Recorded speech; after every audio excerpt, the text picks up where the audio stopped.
Hi everyone. I know a lot of you are probably out doing a lot of fun things today, and I hope it's been a great weekend for you.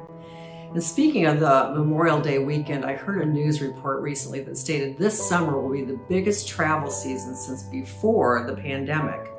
Lots and lots of people are making plans, buying airline tickets, booking hotels, and planning their stays at locations all over the country and beyond that. Millions of dollars will be spent on theme parks, transportation costs, and lodging as families and individuals plan getaways in record numbers. Not only that, but we know that kids and parents are making all kinds of plans for the summer for sports and band camps, church and academic camps, and baseball and softball games, and many, many more activities.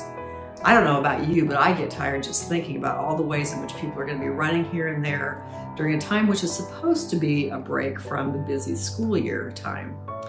Growing up as a kid back in the dark ages, summer meant playing outside all day long. Swinging, riding my bike, reading books and going to the library, playing with friends, those were the kinds of things that took up my time most of those long summer days. Even when our kids were little, they'd throw on a swimsuit and a pair of shorts after breakfast and head outside. They'd be back in for snacks or for lunch, or maybe to ask us to set up the sprinkler in the yard for them. But otherwise, they'd be on their bikes in our yard or the neighbors' yards all day long.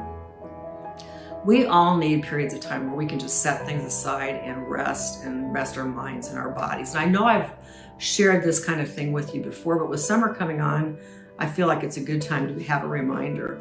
We know it's fun to be part of activities and do things like going on vacations and other things, but if we're just as busy doing that as we would be at home working, what's the benefit in the long run?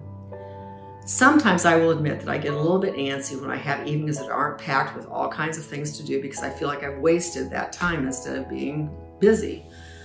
I spent several evenings recently in a row buying and planting flowers and getting my vegetable garden planted, which I actually squeezed in around a lot of other things that were actually happening on those evenings too.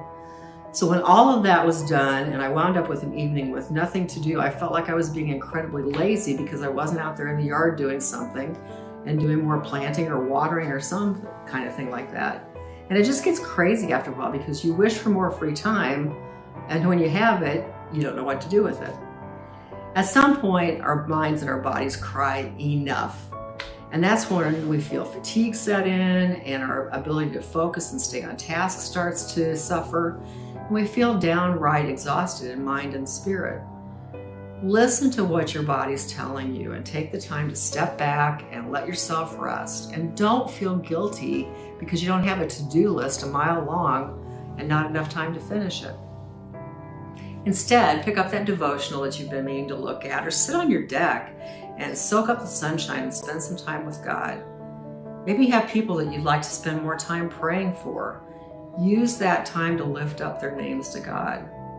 And yes, you're still doing something, but you're also allowing some time to slow down, rest, and meditate on the wonders of God's creation, without feeling the need to pick up a watering can or go get the lawnmower and get busy with that.